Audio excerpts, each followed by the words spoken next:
Art of the Kickstart, Episode 14. Welcome to the artofthekickstart.com, where entrepreneurs are constantly pushing the envelope to build businesses of greatness. Inventors are innovating and creating the products of the future, and backers stand strong for what they believe. These are some of the great thinkers, inventors, and leaders of our time. Here are their stories. Hey guys, welcome to Art of the Kickstart. Today I'm extremely excited to have designer, inventor, and awesome Kickstarter entrepreneur, Peter Treadway, on the line to share his philosophy about changing the world, changing mobility. Thanks so much for coming today, Peter. Thanks for having me on, Matt. Really appreciate it. I'm so excited to talk to you. You've done a ton of amazing things on Kickstarter. But before we get started, can you kick us off with a success quote, something you live by that others can learn from? Wow, that's funny. I guess, I'm kind of a dreamer in a way. So one thing that helps to keep me grounded, and it's something that a mentor of mine said to me years ago, and it's paraphrased at this point, but basically, always keep one foot in the known and one foot in the unknown. I think in the past I had the habit to keep both feet in the unknown, so it was just hard to connect because of that. But I think that's pretty cool. You definitely need to be pushing the envelope constantly, but at the same time, if you push too far, you're going to fold eventually. You're going to fail. And you talked about a mentor. Did you have someone who was really influential in your life, in your journey? Well, I guess I've had a few people who've been influential in my life. But that quote came from Stephen Copeland, who was a teacher of mine at Rhode Island School of Design back a long time ago. So you are a designer. You've been creating some pretty amazing things. You've got 3 campaigns on Kickstarter with about $500,000 raised. Can you tell us a little bit more about you? How'd you get into this before you started Kickstarter? I guess the whole transportation thing has been with me since I was a kid. My father always reminds me that when I was, 5, 10 years old, I used to go down and go down to the corner at rush hour and just watch cars drive by, waiting for the odd Ferrari or Porsche to pass by, and so I just really I've always been into cars. I even went to school for a little while to restore cars, and so when I went to school I went back to school to get a master's degree at one point in California at Art Center College of Design, and I just really felt like it would be great to miniaturize transportation and make it so that you personally become your own transportation, more than just walking, but just being able to get out into the world. And so we just started.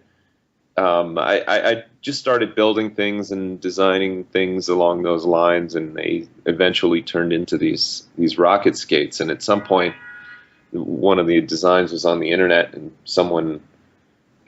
people started contacting me to buy them because they thought they were real. I guess I had a photorealistic image up somewhere, and we just kind of built the company from these requests. People just really wanted to have RocketSkates, and so we went to Kickstarter. That was like the fresh new approach, since we didn't have like a big track record with products like this. We thought it was the best way to just kind of reach directly to the customers who were going to want these things, and we had no idea whether they would really be out there beyond those who had contacted us to buy them. So we just gave it a shot, and it turned out to really be very accepted and it excited a lot of people. So we've just been growing since then. And it's such a cool idea that you have. It's basically revolutionizing travel. You're taking similar concepts, at least now in your newer versions of the RocketSkates, to the Segway based off of lean and acceleration-based motion, but you're making it simpler. You're making it easier for people to use and get around.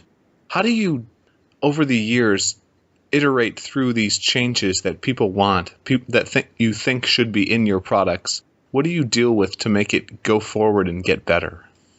Well, we build a lot of prototypes. That's in our DNA, is actually making things and testing them out and having fun with them along the way. And we're always surprised at the things that people tell us, because internally, obviously, we have a story that we've been building over the years.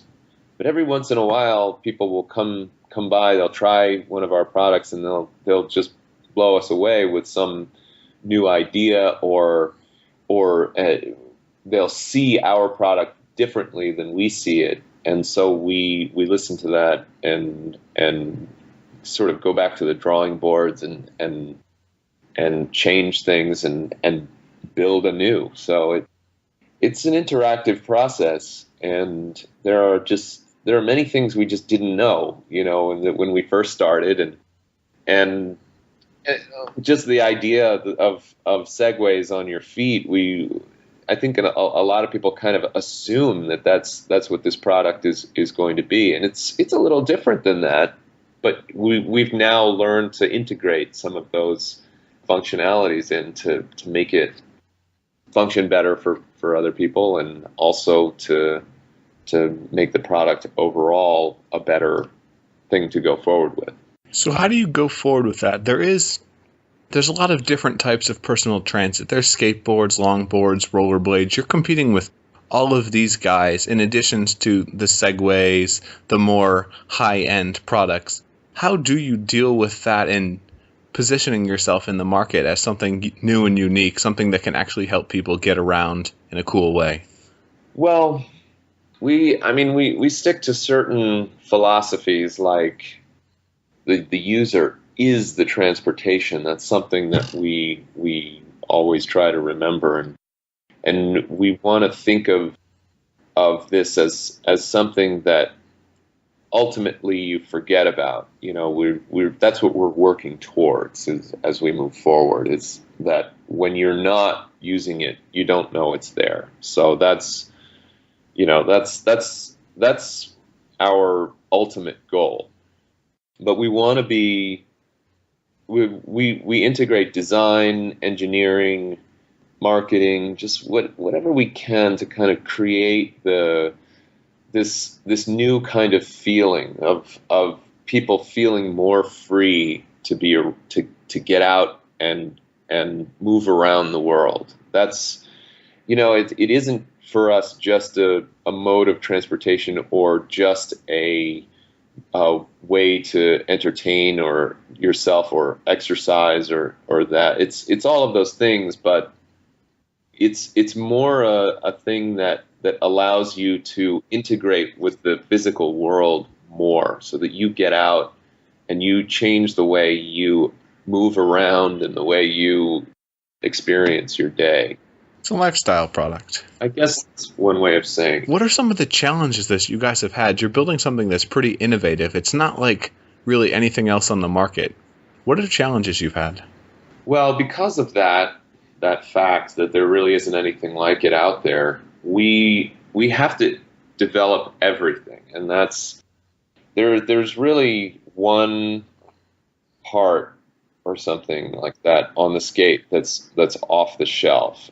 Besides the batteries themselves, the cells are off the shelf, but the buckle on the skate, there are like a couple of parts on it that are off the shelf. But other than that, we had to design and build everything. So it's the motors. You can't buy motors like that. You can't really buy a structure like what we have, and a lot of the stuff and how it all goes together is just, it's all unique. So for a small company developing hardware, you kind of wish you could start with something simpler and just kind of build off of that. But we had to start with something completely new, and each of those parts is a challenge to design and engineer. Would you recommend, you guys bit off an amazingly large chunk of the apple going for what you did. It is a really complex product. would you recommend inventors that are trying to create something start small, or should they go for these big revolutionary things that could actually change the world? Even if you start small, you can still change the world. So I would definitely recommend people start small.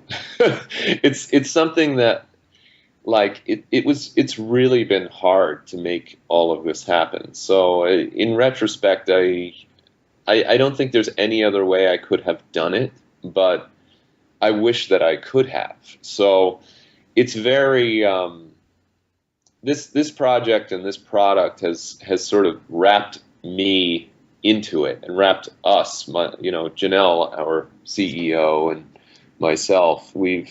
Our lives have sort of become about this, and a lot of we have a few employees now, and they've all kind of gotten up to speed at this point, and they're on 24 hours a day, just like we are now. So it's a lot of work. So if you can, start small. So you've hit it big with 2 Kickstarter campaigns before this. Your original RocketSkates, essentially version before this, and then with the scooter. What have you learned from your successes? What are some of the challenges you've had after that, and how have you taken those into your new campaign? Well, when we did our first skates, we really only had 3 people, and it was really it was very challenging to meet everybody's needs after selling the skates and everything. We were just on the phone and on email constantly trying to keep up with everybody, and so we've learned a lot in the process of doing all of that. Now we have a few more people on board, so it's a little easier for us to talk to people. Although the company has scaled up a little bit as well, and we now have more customers, so it's still a relatively small company. But it's we learned a lot from dealing both with Kickstarter and just with the products and our customers. And I think it's just helped us to become more well-rounded as we go forward. Am I answering your question? Yeah. Did you have any major, oh my God, I can't believe this is happening, this is way harder than I thought it was going to be after your campaign went through? I know a lot of people don't expect, when you have a campaign like you guys did, where you 5x'd your original goal, how do you deal with some of those stresses? Well, I think we might have been a little more prepared than many. I don't know about most, but certainly many, in that we've done some manufacturing before. So we have some idea of what it takes to scale something beyond what we were anticipating, and how to get factories on board to produce more than what we had initially expected. So where do you see your company going in the next few years? You've got 2 pretty amazing products, especially with the roller skates. Those are dominating on Kickstarter. Where do you see that going, and some of the directions you want to take the company? Can you talk about that? Well, I like to think of the skates as something that we will just keep developing. The more customers we get, the more feedback we'll get, the more we can improve the product. And also, technology is always changing. So batteries and motors are both going to shrink as we go forward. And so we'll be able to leverage some new technologies and make the skates lighter and more integrated and all of that kind of stuff. Can you describe the experience for people? I know it's very difficult, but try to give a general explanation of how they work, what kind of speeds you can see. It's hard to visualize. Think of it like as if your shoes just were able to kind of move you forward without you having to step, let's say. So it's kind of like riding a low-flying carpet or something. So the idea is that first of all, the 2 skates, they talk to each other on radio frequency, and they determine what speed each one is going, and they equalize. But you have a control skate, and what you do is you kind of tilt that skate forward, and both skates will go. and when you tilt it back, they both break. So we decided on one foot so that you don't end up getting confused or anything like that. It's meant to be very simple. So when you're moving around, you just like with a car, you don't want to have both feet pressing the gas. You just have a single foot that presses the gas and hits the brake here. Okay, that's really cool. I like the magic carpet analogy. And now I want to jump into the launch round, Peter. Sound good? Yes.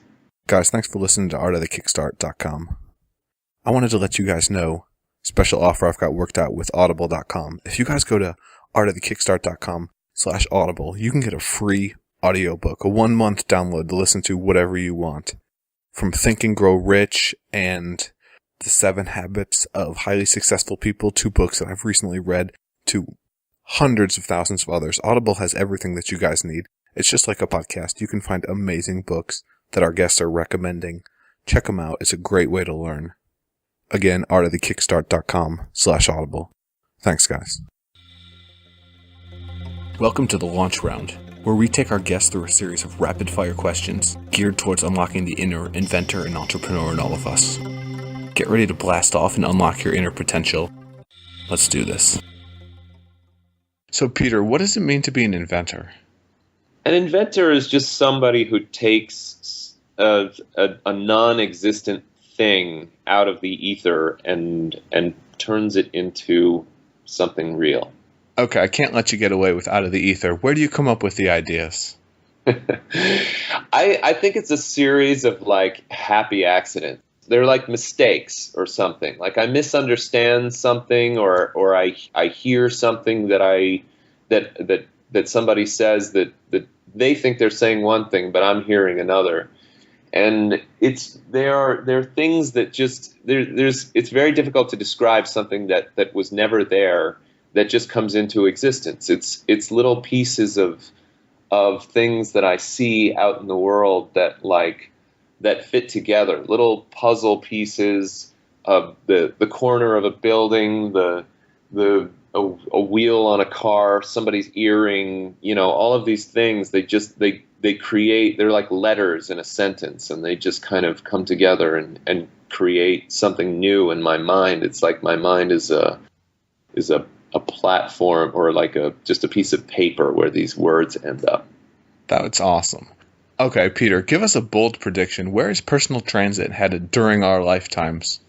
Well, I think we're going to start seeing like all of the, I always talk about flying cars and jetpacks and all of that kind of stuff. I think those are sort of placeholders for something that's coming. And it really, we're reaching, I think, a critical mass in both technology and human imagination right now, where I expect to see some new forms of propulsion in the next couple of years. And I think that we're talking about 5 to 10 years. I don't think it's going to be, it's really like, ask me to back that up. I don't exactly know how I would do that. Just a gut feeling.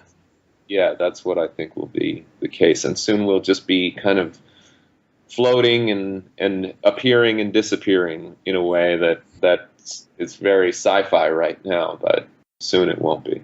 One of the best ways to learn is through reading. What books have been really influential in you, your life, your journey? Can you name 3? Oh, wow. That's funny. I read a lot of sci-fi, and I have to say that those books are really, really, what is the guy's name? But definitely William Gibson. I've read a lot of William Gibson. I've probably read 90% of his books.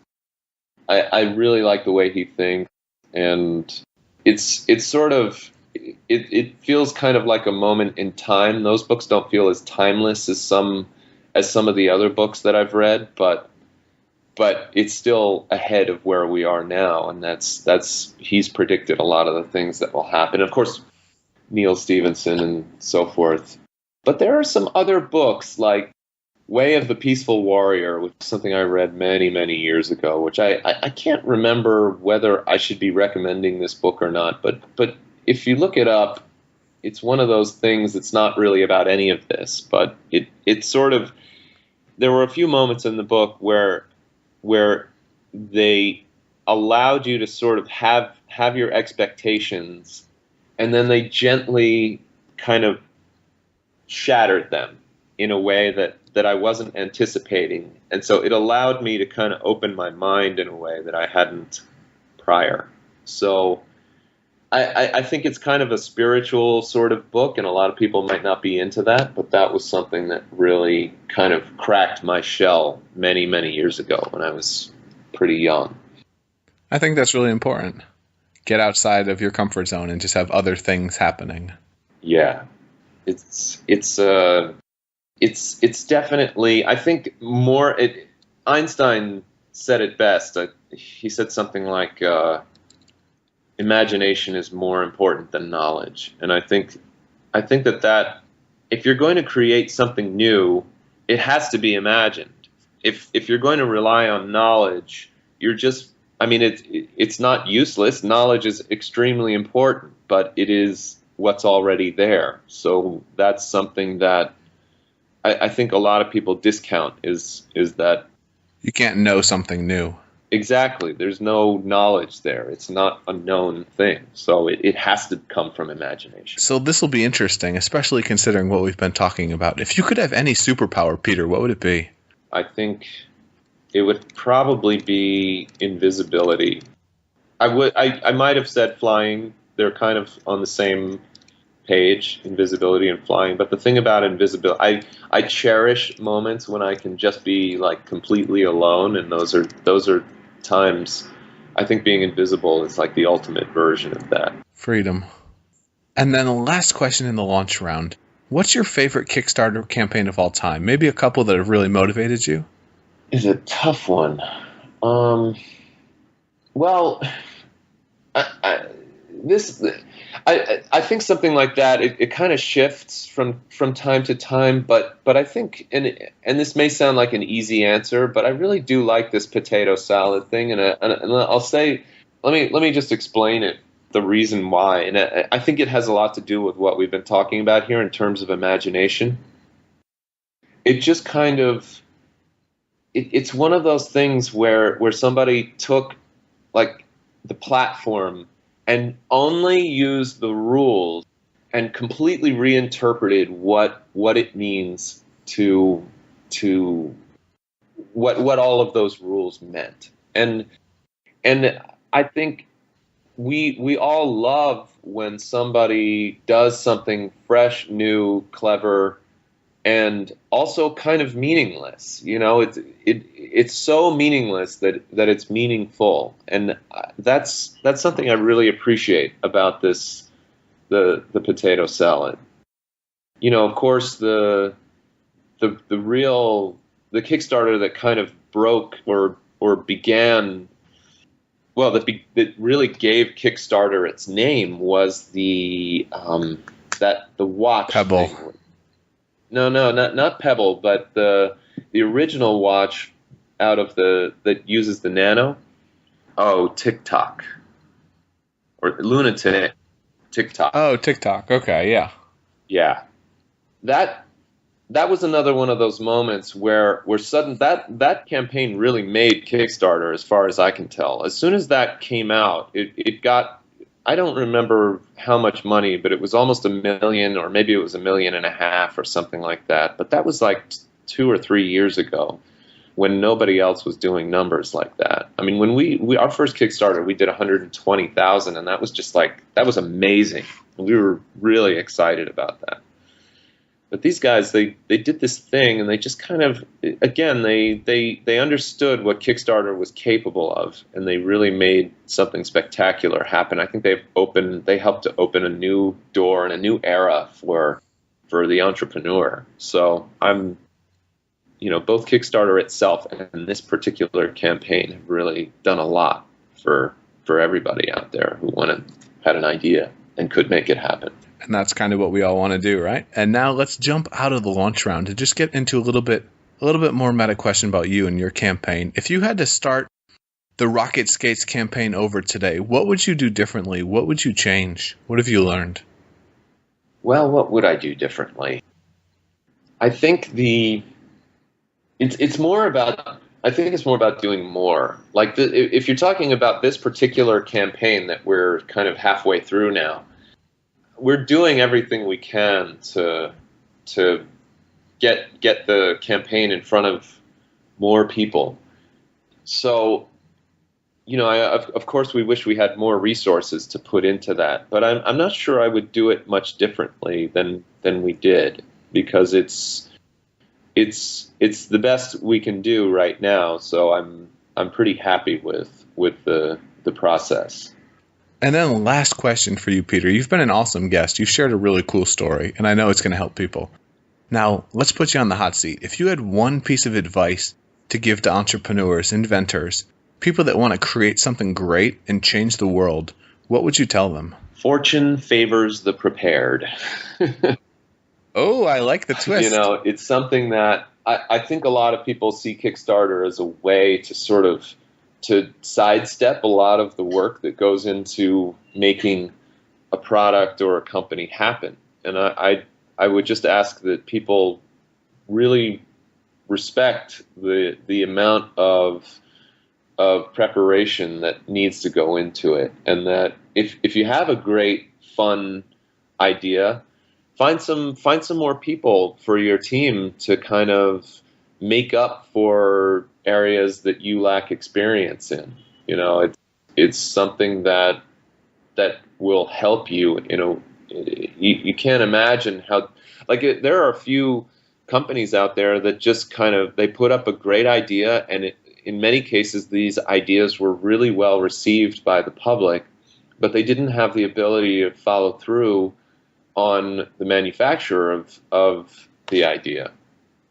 So no matter how much money they have, they're not sure what to do next. And that is something that, if they could have just taken a little bit more time to grab a couple of experienced people on board, and or people who just have skills that they don't have in running a business, then that would have been different for them. So I hope that people can understand that Kickstarter is an amazing way to get something off the ground, but it really helps to have the backup to bring it about. Boy Scouts are always prepared. Thanks so much for coming on today, Peter. You've been an awesome guest. Give yourself a plug for your Back to the Future-esque awesome company, transporting people everywhere. Talk about it. All right. Well, we've got scooters, folding scooters that you can sit and stand on. We've got RocketSkates. We've got a current Kickstarter campaign. So if you check us out on Kickstarter, you can also just go to RocketSkates.com. We try to make it as easy as possible for people to find us. Check us out on Kickstarter. Contribute. We'll get you some really cool products, and we've just put up our new backpack, and soon we're going to show you our new helmet. And yeah, just we're gonna take you guys into the future. Guys, check them out. Support them. They're doing amazing stuff. It looks amazing. They're transforming the way people do everything. Thank you so much for coming today, Peter. You've been an amazing guest. Thanks so much, Matt. I appreciate the time and the opportunity. Talking about an absolutely amazing story, taking something you love as a child, something that fascinates you, and building it into a business. You're a man. This is your life now, and you're turning your absolute passions into something amazing that can help others.